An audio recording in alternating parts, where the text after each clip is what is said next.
Assalomu alaykum. Z2 modelimiz yangi rangda, to'q sliva rangda. Juda ham to'q sliva rang, balotoviy emas bu.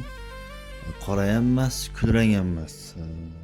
Ko'proq kulrangga tortadi, lekin quyoshga chiqqanda, ko'chada yurganda bu siyoh rangligi ozgina shu sliva rang, ya'ni to'q sliva rangligi bilinadi. Juda ham chiroyli rang ekan, o'zimga ham yoqdi.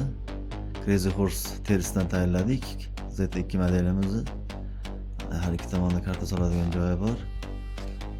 Takrorlaymiz yana. Ichkariga mana bu yerga material yopishtiramiz. Ichkari tomoniga akkuratni chiroyli qilib, shkuflari ruchnoy shov, chekalari kuydirilgan. Materialni nimaga qo'yiladi desa, sig'anishga oson bo'ladi. Terini o'zini teskarisini qilib qo'ysa ham nima deydi? Sig'anadi yaxshi, ichkari o'zini mehida ham, lekin bunaqa dizayn chiroyli vid bermaydi-da.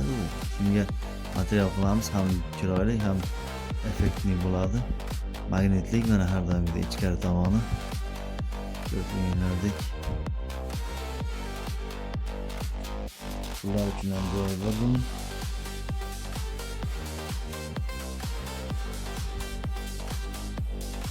Magnetlik ushlab qoladi bemalol.